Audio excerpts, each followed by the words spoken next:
नमस्कार मित्रों, मैं हूं अतुल गंगवार और 25 का रण बिहार का मन में आपका एक बार फिर से स्वागत अभिनंदन करता हूं। जैसे जैसे वक्त बदल रहा है, चुनाव लड़ने के तौर तरीके बदलते चले जा रहे हैं। एक समय था बैज, बिल्ले, भोपू, पोस्टर्स, बैनर्स, इनके तहत एक माहौल बनाने का प्रयास किया जाता था और चुनाव लड़ा जाता था। आधुनिक युग में चुनाव लड़ने के तौर तरीके जो तर्कश के जो तीर हैं वो बदल गए। अब सोशल मीडिया पे भी चुनाव लड़ा जाता है। सोशल मीडिया की 25 के रण में क्या भूमिका रहने वाली है, इस पर चर्चा करने के लिए हमारे साथ मौजूद हैं हमारे वरिष्ठ सहयोगी, वरिष्ठ पत्रकार रवि पराशर जी। रवि जी नमस्कार, आपका स्वागत अभिनंदन है। नमस्कार नमस्कार, धन्यवाद। हमारे जी हमारे साथ मौजूद हैं आशीष कुमार अंशु जी। आप भी जमीनी तौर पर जुड़े हुए वरिष्ठ पत्रकार हैं, आपका भी स्वागत अभिनंदन है। तो आशीष जी, आज की चर्चा की शुरुआत आपसे करते हैं, क्योंकि बदलते वक्त में अब चुनाव लड़ने के तौर तरीके बिल्कुल बदल गए हैं। और आज अभी बिहार के चुनाव में लंबा समय है अभी बाकी, लेकिन कहीं ना कहीं देखा जाए तो सोशल मीडिया पर चुनावी प्रचार प्रसार और माहौल बनाने का प्रयास शुरू हो गया है। तो इस बदलते वक्त में सोशल मीडिया की इंपॉर्टेंस और उसकी रणनीति को आप कैसे देखते हैं, और क्या इसका वाकई कोई फायदा होता है? सर, ये सोशल मीडिया का 2.0 के दौर से हम लोग गुजर रहे हैं। और सोशल मीडिया के लिए ये तो जग जाहिर सी बात है कि 2012 में सोशल मीडिया का अगर पहला प्रयोग भारतीय राजनीति में किसी ने किया तो प्रधानमंत्री मोदी थे, जो उस समय उस माध्यम को समझ पाए थे कि ये माध्यम कितना असरकारी हो सकता है। और 14 तक आते आते हम सब ने देखा कि सोशल मीडिया की वजह से देश के कोने कोने में, हाँ, उनका एक जादू तो था, उनका अपने व्यक्तित्व का एक जादू तो था प्रधानमंत्री के, लेकिन उसमें एक सोशल मीडिया की ने एक अहम भूमिका निभाई। मुझे लगता है इस बात से कोई इनकार नहीं करेगा। लेकिन फिर समय बीता और 14 के बाद हमने 19 का चुनाव देखा, और 19 के बाद जब 24 के चुनाव में जब हम आए थे तो ये बात बहुत साफ तरीके से दिखाई दी कि 24 के चुनाव में भारतीय जनता पार्टी की भूमिका सोशल मीडिया पे उस तरह की नहीं थी जैसे वो लीड ले रहा था 2014 में। 2019 में थोड़ी सी स्थिति फिर भी बेहतर थी, लेकिन 24 के चुनाव में हम लोगों ने देखा कि बीजेपी मुकाबला नहीं कर पा रही थी कांग्रेस के आईटी सेल, या कांग्रेस कहना ठीक नहीं होगा, वो इंडी गठबंधन के आईटी सेल के सामने। और ये हालात आज ऐसा है, अगर बिहार चुनाव की मैं बात करूं तो बिहार चुनाव को लेकर भारतीय जनता पार्टी मैदान में उस तरह दिख ही नहीं पा रही है बिहार में। वो शायद कुछ स्ट्रेटेजी होगी या कोई प्लानिंग चल रहा होगा, वो तो हमें नहीं पता, लेकिन जो जमीन पे दिख रहा है, जमीन पे राजद, राष्ट्रीय जनता दल और कांग्रेस बहुत ठीक तरीके से दिखाई दे रहे हैं। इसी तरह से प्रशांत किशोर ने अब नई पार्टी बनाई है, वो तो लगातार पिछले 1 साल से वो अलग अलग तरीके के प्रयोगों के साथ दिख रहे हैं, लोगों के बीच में दिख रहे हैं। उनकी सारी यात्राएं लाइव ही चल रही होती है कई जगह से। जी इसके बाद जी एक जी नए इसमें प्लेयर आए हैं, सहनी जी। हाँ, तो सहनी जी भी लगातार वो कुछ ना कुछ गतिविधियों के साथ दिखाई दे रहे हैं। लेकिन भारतीय जनता पार्टी को जिस मजबूती के साथ दिखना चाहिए वो बिहार चुनाव को लेकर बिल्कुल ये कहा जा सकता है वो उस तरह वो दिखाई नहीं दे रही है बिहार में। बिल्कुल बिल्कुल अब उनकी कुछ बिल्कुल अलग तरह की रणनीति हो तो कहा नहीं जा सकता है। चलिए रणनीति पर आगे बात करेंगे। रवि जी हमारे साथ मौजूद है। रवि जी ने चुनावी कैंपेन के बहुत सारे दौर देखे हैं, वरिष्ठ पत्रकार हैं, और प्रिंट से लेकर इलेक्ट्रॉनिक, और इलेक्ट्रॉनिक से अब जो डिजिटल का जो एक बूम आया है वो सब देखा है। रवि जी, आप कैसे सोशल मीडिया की कैंपेन और उसकी को देखते हैं? जी अतुल जी, जैसा कि आपने कहा कि पहले जो चुनाव होते थे बच्चों के लिए मुख्य आकर्षण होते थे बिल्ले, और बहुत सारी चुनावी सामग्री। राजनीतिक समझ न होने के बावजूद बच्चे अलग अलग पार्टियों के इकट्ठे करके रखते थे और उनसे तरह तरह के खेल खेला करते थे। वो दौर हमने देखा है।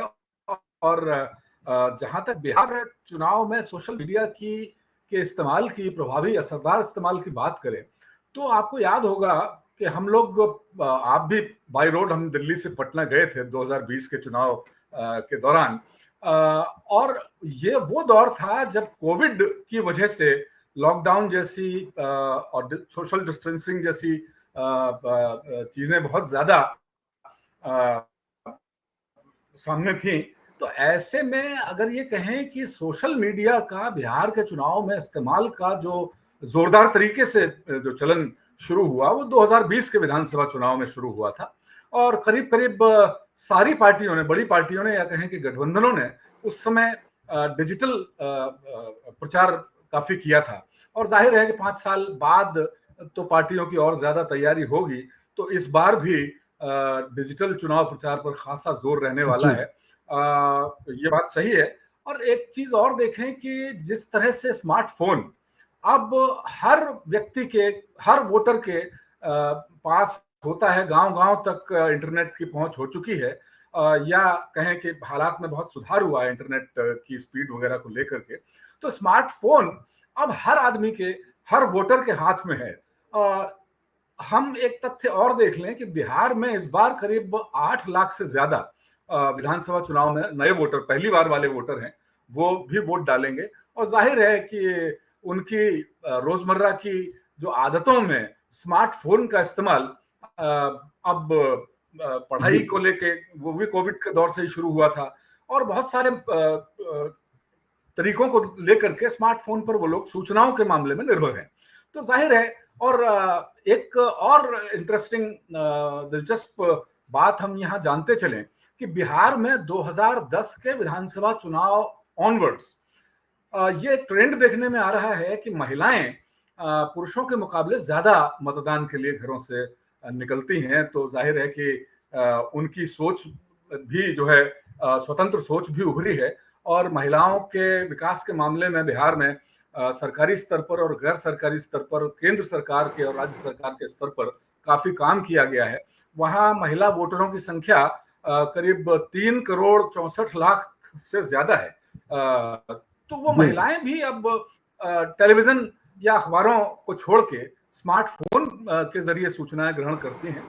तो जाहिर है कि डिजिटल चुनाव प्रचार आज के समय की न केवल बिहार में बल्कि कहीं भी चुनाव हो तो पहली एक जरूरत है, और इसको ध्यान में रखते हुए पार्टियां, जहां तक आशीष ने कहा कि बीजेपी अभी जमीन पर नजर नहीं आ रही है, मेरी भी वरिष्ठ पत्रकारों से वहां बातचीत हुई, उनका भी कमोबेश यही मानना है। लेकिन मुझे जो पता चला है कि अब बहुत जल्दी 2-4-10 दिन में ही भारतीय जनता पार्टी पूरी ताकत के साथ डिजिटल माध्यमों में दिखने लगेगी, और सर्वे वगैरह का काम अभी चल रहा है उनका। जी जी जी जी। अंशु, रवि जी ने जिस बात की और एक इंगित किया कि स्मार्टफोन्स, क्योंकि अब बिहार में लोगों के पास आया है, और मेरे ख्याल से अब जो एनालॉग फोन्स थे उसकी जगह ज्यादातर स्मार्टफोन्स, और जो महिलाओं की एक बड़ी महत्वपूर्ण बात की, अगर आपका भी ध्यान हो तो शराबबंदी के बाद जब चुनाव और हुए थे तो नीतीश को वापस लाने में महिलाओं का बड़ा योगदान था, क्योंकि उनको लगता था कि कहीं ना कहीं ये है। तो लेकिन सोशल मीडिया एक तरफ जानकारी जिस तरीके से देता है, और मुझे लगता है कि क्या आप मेरी बात से सहमत हो सकते हैं, दोनों लोग, या नहीं भी हो सकते, लेकिन मुझे लग रहा है सोशल मीडिया पर जिस तरीके की कन्विंसिंग आजकल चलती है, तो एक अजीब तरीके कंफ्यूजन और एक जिसे कहते हैं प्रोपेगेंडा, और क्या इसको बिहार की जनता समझ पाती है कि नहीं, क्योंकि प्रोपेगेंडा आजकल बहुत चल रहा है, और आप एक ही विषय में दो आयाम देखते रहते हैं। तो क्या आपको लगता है इसके बारे में, क्या कहना है अंशु आपका? सर, स्मार्टफोन की जहाँ तक बात है, ये तो देश भर में बहुत तेजी से लोगों के हाथ में आया है, तो इस मामले में बिहार कुछ अलग नहीं है। लेकिन जिस मामले में बिहार अलग है देश के दूसरे हिस्सों से, वो ये है कि बिहार में जिन हाथों में स्मार्टफोन है और उन तक कोई सूचना पहुंचती है, तो वो सिर्फ उन तक नहीं रह जाती, वो उसको फिर, वो अगर एक आदमी तक वो बात पहुंच रही है तो वो 10 तक, 20 तक और 100 तक वो बात पहुंचती है। आज भी बिहार के अंदर चौक पे, चौराहों पे, चाय की दुकान पे जो चर्चाएं हम सुनते हैं, वो आज भी बिहार में जिंदा है, वहाँ के लोगों के बीच में जिंदा है। आज भी वहाँ इस तरह की चौपाल लगती है जहाँ 50 लोग बहुत आराम से बैठते हैं, और घंटों, कई बार तो आपको लगेगा इतनी लंबी लंबी क्या बात होती है, वो घंटों बैठ के वो बातचीत करते हैं, तो वो बात कन्वे होती है स्मार्टफोन से। अब यहाँ जो इंपॉर्टेंट बात है, जो समझने वाली है, कि वो जो भी मैसेज है और किसी का प्रोपेगेंडा है, वो देखने वाला कौन है? वो देखने वाला व्यक्ति, अगर उसके मन को वो प्रोपेगेंडा संतोष पहुंचा रहा है, वो उसके मन की बात वो प्रोपेगेंडा कर रहा है, तो उस प्रोपेगेंडा को बिल्कुल सच की तरह आगे बढ़ाएगा। हाँ, और दूसरा वो है जिसके पास वो चाह तो रहा है कि इसका कोई जवाब उसके पास हो, वो प्रोपेगेंडा के माध्यम से ही आए, उसको वो जवाब ही नहीं सूझ रहा। जैसे एक छोटा सा उदाहरण मैं आपको देता हूँ। कृषि कानून, 3 कृषि कानून बनने के बाद वापस लेना पड़ा सरकार को। मुझे लगता है कि आप सहमत ही होंगे इस बात से कि उसमें एक बड़ी भूमिका सोशल मीडिया ने निभाई थी। एक ऐसी बिल्कुल। बात, वो तीनों कृषि कानून मुझे आज भी लगता है कि वो किसानों के हक में था, लेकिन सोशल मीडिया ने कन्विंस कर दिया प्रोपेगेंडा के माध्यम से कि वो किसानों के हक में नहीं है, और बाद में सरकार को पीछे हटना पड़ा। दूसरा उदाहरण मैं आपको देता हूँ कि हाल में ही सिंदूर को लेके, जो ऑपरेशन सिंदूर को लेके बात हुई, सिंदूर को घर घर पहुंचाने का बाद में पार्टी ने बताया कि वो उनका कोई ऐसा एजेंडा नहीं था, वो ऐसा कोई प्लानिंग नहीं कर रही थी। लेकिन अगर वो प्लानिंग कर भी रही हो तो सिंदूर घर में पहुंचाने में क्या समस्या है? इस बात को ठीक तरीके से पहुंचाया नहीं जा सका। तो सबसे बड़ी बात है कि बिहार में एक बात कहते हैं कि 2 साइकिल वाले आपस में टकराते हैं, जो पहले बोल देता है ना, गलती उसके सामने वाले की होती है। तो यहाँ भी सोशल मीडिया पे भी यही चल रहा है, जिसने पहले बोल दिया, अपनी बात जाके खूंटा गाड़ दिया, उसकी बात से लोग कन्विंस हो जाते हैं, वही बात सच मान ली जाती है, चाहे सच कुछ और भी हो। तो मैं रवि जी, अंशु की बात को अगर हम आगे बढ़ाएं, इसका मतलब सोशल मीडिया का बहुत इम्पैक्ट रहने वाला है। और क्योंकि अभी बड़ा इंडी गठबंधन ने बनाई है, तो कहीं ना कहीं अगर 10 दिनों में कोई तोप चलाती भी है भाजपा, तो कितना फर्क पड़ेगा या कितना उसको प्रयास करना पड़ेगा, रवि जी? देखिए, एक बहुत बड़ा फर्क डिजिटल मीडिया या सोशल मीडिया से आता है। जो टेलीविजन न्यूज चैनल हैं या जो समाचार पत्र हैं जो छप के आते हैं आपके घर पे, या जो लाइव न्यूज, ब्रेकिंग न्यूज आप टीवी पे देखते हैं, वहां दर्शक या पाठक के पास तत्काल कोई प्रतिक्रिया करने का, कोई अगर टीवी पे अगर कोई खबर चल रही है और कोई उसे देख के कुछ रिएक्ट करना चाहता है, तो अपनी बात तत्काल टीवी पे वो पहुंचा नहीं सकता। इसी तरीके से अखबार में पाठकों के पत्र छपते हैं, लेकिन बहुत कम छपते हैं। बड़ी संख्या में जो लोग समाचार पत्र पढ़कर, प्रचार की सामग्री देखकर जो रिएक्ट करना चाहते हैं, वो न तो अखबार में उनको स्पेस, तत्काल स्पेस नहीं मिल सकता, न टेलीविजन न्यूज चैनलों पे कोई उनकी कोई राय शुमारी या तो तत्काल कोई प्रतिक्रिया दर्शक की वो प्रसारित नहीं हो सकती। जबकि डिजिटल मीडिया में जो पार्टी या जो भी व्यक्ति या कोई समूह अपना कोई प्रोपेगेंडा की, जो बात आपने कही थी, चला भी रहा है, तो पाठक के, दर्शक के पास वो तत्काल अवसर है कि वो रिएक्ट कर सकता है, वो लाइक डिसलाइक भी कर सकता है, वो कमेंट का स्पेस भी उसके पास है। तो ये एक लोगों के व्यक्त हो पाने की जो क्षमता, जो ताकत सोशल मीडिया, डिजिटल मीडिया दे रहा है, उसकी वजह से बहुत सारे प्रोपेगेंडा चल भी जाते हैं, बहुत सारी फेक न्यूज भी बहुत चल जाती है। लेकिन अब आप अतुल जी जानते ही हैं कि फैक्ट चेक का भी बहुत इस्तेमाल होने लगा है, और तत्काल अगर कोई प्रोपेगेंडा गलत तरीके से चला रहा होता है, तो 1-2 घंटे में हकीकत क्या है, कोई वीडियो किस चीज के लिए आपने जारी किया, वो पता चल जाता है कि कब का वीडियो है, आपका वीडियो नहीं है।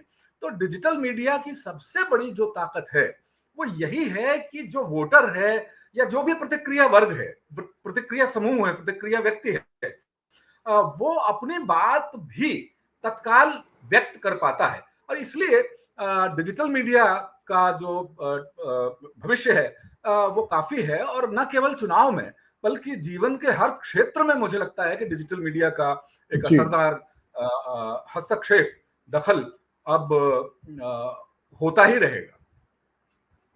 नहीं, आपकी बात से मैं थोड़ा सहमत हूँ, लेकिन मैं ये जानना चाहता हूँ कि जो जिनके हाथ में ये सोशल मीडिया, डिजिटल मीडिया है, जो लोग इस पे रिएक्ट करते हैं, कहीं ना कहीं वो बहुत जल्दी में नहीं लगते अंशु। किसी भी बात पर ऐसे रायशुमारी होती है, ऐसे ज्ञान दिया जाता है, ऐसे अपनी बात कही जाती है जिसमें तथ्य कम होते हैं, मन की भावनाएं ज्यादा होती हैं, और कहीं ना कहीं लगता नहीं कि वो लंबे समय में नुकसान पहुंचाने वाले सोसाइटी को, समाज को, अगर आपने जैसे 2024 के चुनावों के बारे में कहा कि जिस तरीके से 400 पार का जो एक कैंपेन चला, जिसको भाजपा संभाल नहीं पाई, और उसका खामियाजा ये भुगतना पड़ा, जो 300 से ऊपर की पार्टी थी वो 240 पे आकर सिमट गई। और अगर थोड़ा और समय मिल जाता तो पता चलता डिजिटल मीडिया बस सरकार भी साफ कर देता, ऐसी भी स्थिति आ सकती थी। तो आपको नहीं लगता कि ये जो जिस तरीके से इसका इस्तेमाल होता है, इस पर कोई चेक होना चाहिए या नहीं होना चाहिए?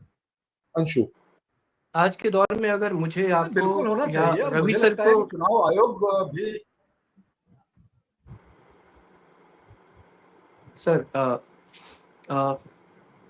आप सुन पा रहे हैं अतुल सर? रवि।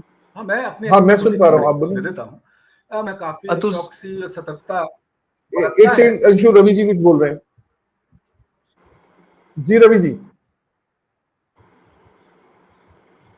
मैं ये कह रहा था अतुल जी कि ये आशंका तो बिल्कुल दुरुपयोग उपयोग की हर समय में रहती ही है। कुछ लोग बहुत माहिर होते हैं इस तरीके के नेगेटिव प्रोपेगेंडा को प्रोपेगेट करने के लिए। लेकिन अब जैसे जैसे एआई का समय बढ़ रहा है और चुनाव आयोग या दूसरी जो चुनाव कराने वाले अधिकारी हैं, जिला प्रशासन वगैरह हैं, ये भी अब बहुत ज्यादा चौकसी बरतने लग गए हैं। और हमें उम्मीद करनी चाहिए कि जो हमारा वोटर है, चाहे युवा हो, बुजुर्ग हो, कोई भी हो, किसान हो, किसी भी वर्ग का वोटर हो, वो भी अब धीरे धीरे इन खतरों के बारे में आगाह होता जा रहा है। हालांकि जी ये बात जी आपकी बिल्कुल सही है कि प्रोपेगेंडा का नेगेटिव असर कई बार हो जाता है। लेकिन ये तो खतरा और सदुपयोग दोनों ही चीजें होती हैं। मुझे लगता है कि अब पिछले चुनाव के मुकाबले इस मामले में टेक्निकल जागरूकता भी आई होगी लोगों में, और बौद्धिक जागरूकता भी आई ही होगी। जी। अंशु, आप क्या कह रहे थे इस विषय में? सर, अगर मुझे आपको या रवि सर को ये लगता है कि वो सोशल मीडिया पे कुछ कर पा रहे हैं या वो कुछ कंट्रीब्यूट कर रहे हैं, तो सच्चाई आज की ये है, आज की तारीख में, कि हम सब के हाथ से, जो खुद को आम आदमी समझता है, उसके हाथ से सोशल मीडिया निकल चुका है।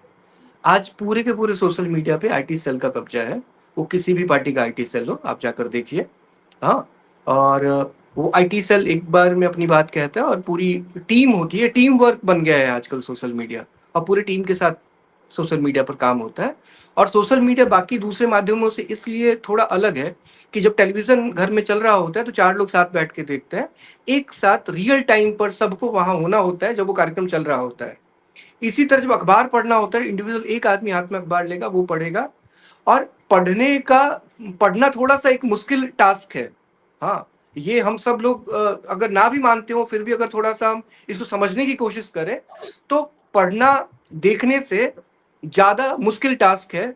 और जो ऑडियो विजुअल जो माध्यम है, उसका इम्पैक्ट भी अधिक है और वो आसान भी है। आप कार चला रहे हैं, वीडियो चल रहा है, ज्यादा फर्क नहीं पड़ रहा। आप किसी दोस्त के पास बैठे हुए हैं और वो 2-3 लोग आपस में इंगेज हैं, आप उन लोगों से अलग, आपका सोशल मीडिया चल रहा होता है। आप कहीं यात्रा कर रहे हैं, आपका सोशल मीडिया चल रहा होता है। इन सब जगहों पे आज जो अखबार, जो पहले ट्रेन में जो जगह अखबार की थी, अभी आज वो मोबाइल ने वो जगह ले ली है। आज के दौर में इतनी बुरी स्थिति होगी, मैं तो बहुत लगातार ट्रैवल करता हूँ, बसों में, ट्रेन में, जो पहले लोग आपस में बात करते थे, आजकल वो बातचीत बिल्कुल बंद हो गई है। अब आपस में कोई बातचीत नहीं करता, सब हाथ में मोबाइल लेके बैठे हुए हैं। एक ही परिवार में 4 लोग खाने के टेबल पे बैठते हैं, चारों के हाथ में अलग अलग 4 मोबाइल होता है। ये हम सब लोग इस बात से वाकिफ भी हैं और अपने आसपास देख भी रहे हैं। तो मोबाइल बहुत ही ज्यादा अंदर तक पहुंच गया है। और साथ में आईटी सेल का जो खतरा है, वो एक दूसरे स्थिति में पहुंच गया है। अब हम बात करते हैं, बीजेपी को थोड़ा छोड़ देते हैं, हम कांग्रेस इकोसिस्टम की बात करते हैं। आप सोचिए उस इकोसिस्टम के लिए कौन लोग काम कर रहे हैं। उस इकोसिस्टम के लिए अजीत अंजुम काम कर रहे हैं, उस इकोसिस्टम के लिए रवीश कुमार काम कर रहे हैं, डॉक्टर मुकेश कुमार इतने सीनियर पत्रकार रहे, 3-4 चैनल खोला उन्होंने। अभी बिल्कुल ऐसा लगता है कि IT cell, Congress IT cell के लिए उन्होंने अपना सब कुछ न्यौछावर कर दिया है। आरफा खानम राज्यसभा टेलीविजन में इतनी सीनियर पत्रकार रही, वो कांग्रेस के लिए पूरी तरह कमिटेड आईटी सेल सदस्य की तरह काम करती है। ऐसे लगभग 5-6 दर्जन पत्रकारों के नाम लिए जा सकते हैं। पिछले दिनों यूट्यूब वालों से राहुल गांधी मिले भी, उसमें कई सारे तो ऐसे नाम थे जो आजकल न्यूट्रल बन के घूम रहे हैं। एक तो बिहार में काबा, यूपी में काबा, जो वो एक युवती जो तुकबंदी करती हैं, वो भी राहुल गांधी के उस आईटी सेल वाले कार्यक्रम में बैठी हुई थी। और ऐसे ही उल्टा चश्मा करके यूट्यूब चैनल यूपी में चलता है, वो जो महिलाएं कोई मिश्रा हैं वो चलाती हैं, वो भी वहां बैठी हुई थी। तो ये सब चीजें हम, मैं और आप तो समझ रहे हैं, लेकिन अभी भी जो आम वोटर है उस तक ये बात कन्वे नहीं हुई है। मैं एक और महत्वपूर्ण बात आपके साथ साझा करना चाहता हूँ कि जी। एक प्रयास हुआ, मुझे नहीं पता बिहार में वो कैंपेन, बीजेपी का नाम नहीं इसलिए मैं बीजेपी के हिस्से उसको नहीं डाल रहा हूँ, लेकिन वो जंगल राज की बात कर रहा है। वो कैंपेन है जंगल राज नहीं भूलेगा बिहार। आप इस माध्यम को बहुत अच्छे से समझते हैं, ऑडियो विजुअल माध्यम को। जब कोई बात कहते हैं वो कितने मेहनत का काम होता है। जब सपाट तरीके से कोई बात कह दी जाए तो मुझे लगता है उसका इम्पैक्ट कम होता है। हाँ, उस एक एक फ्रेम पे बहुत काम करना होता है। ये बहुत गंभीर माध्यम है, उसको उतनी ही गंभीरता से लेना होता है। तो एक जो मैं फर्क देखता हूँ, जो नॉन लेफ्ट के जो आईटी सेल के लोग हैं, वो इस माध्यम की गंभीरता को नहीं समझ रहे। वो कोई भी मोबाइल ले लेंगे, कहीं भी जाकर वो बोलने लगेंगे। लेकिन दूसरी तरफ वो पूरी तैयारी से आ रहे हैं, इसीलिए वो 2 4 5 महीने में सफल हो जाते हैं। तो इस बात की गंभीरता को जी। बहुत ठीक से समझना पड़ेगा कि ये मीडियम क्या है। आज भी जो आईटी सेल बीजेपी को मुझे लगता है कि बिलोंग करते हैं बहुत सारे लोग, वो इस माध्यम की गंभीरता को नहीं समझ रहे। सिर्फ मोबाइल सामने रख लेने से, कोई बात कह देने से बात कन्वे नहीं होती। वो कहना कैसे है, इसका एक अलग अंदाज है। इस मीडियम के साथ उस अंदाज को भी बिल्कुल पकड़ना पड़ेगा। बिल्कुल बिल्कुल, मुझे लगता है कि जो हमारी ये जो जी चर्चा रही है जी रवि। एक हाँ, मैं ये कहना चाहता हूँ कि भले ही सोशल मीडिया किसी भी मामले में बहुत ज्यादा अंदर तक लोगों के निजी जीवन में हस्तक्षेप कर रहा हो, लेकिन जहां तक चुनाव जैसी प्रक्रियाओं की बात है तो फ्रिंज वोटर का, चाहे लोकसभा चुनाव की बात करें या स्टेट किसी भी राज्य के विधानसभा चुनाव की बात करें या लोकल बॉडी चुनाव की बात करें, तो फ्रिंज फ्रिंज वोटर की संख्या कितनी है, क्या ये आकलन हमने लगाया है? फ्रिंज वोटर यानी जो दीवार पर बैठा है, वो अंतिम क्षणों में ये तय करता हो कि नहीं ये सोशल मीडिया पे इसका ज्यादा अच्छा प्रेजेंटेशन था, मैं इसको वोट दूंगा। मुझे लगता है कि अब वो संख्या जो अंतिम दिन अपना वोट किसे डालना है ये तय करती है, बहुत कम है। तो बहुत ज्यादातर जो वोटर ऐसा है जो अपनी पार्टी या अपने गठबंधन को तय कर चुका होता है। तो इस तरह की जो प्रयास हैं वो ठीक है, एक युद्ध चलता है, जिसके पास ज्यादा अच्छी टीम है वो ज्यादा अच्छा कंटेंट अपना तैयार करता है। बट फ्रिंज वोटर कोई, मुझे लगता नहीं है कि दुष्प्रचार या दुष्प्रचार कोई बहुत ज्यादा अंतिम समय में कोई परिणाम चलिए प्रभावी चलिए रवि जी ये कह सकते हैं असर हम डालता कि हो। जो हमारी चर्चा में से भी जो निकल कर आ रहा है कि कम से कम अब वोटर 24 घंटे, जैसे देश साल में 365 दिन कहीं ना कहीं चुनाव लड़ने से, कहीं ना कहीं चुनाव होने से चुनावी मोड में रहता है, और वर्तमान सरकार ये प्रयास भी कर रही है एक देश एक चुनाव हो जाए। लेकिन लगातार जिस तरीके की गतिविधियां चलती रहती है, हम हर छठे छमाही कहीं ना कहीं चुनाव होते देखते रहते हैं।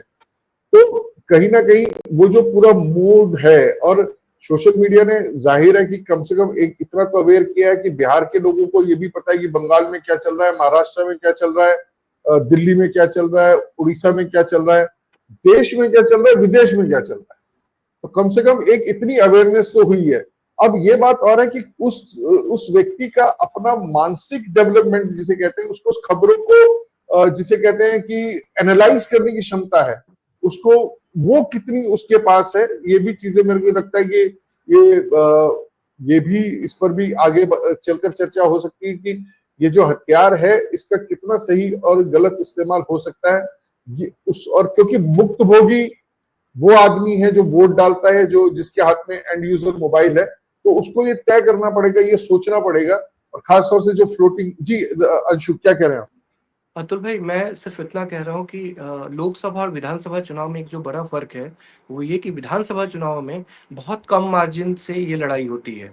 कई बार 500,000 वोट भी बहुत बड़ा इम्पैक्ट छोड़ के जाती है।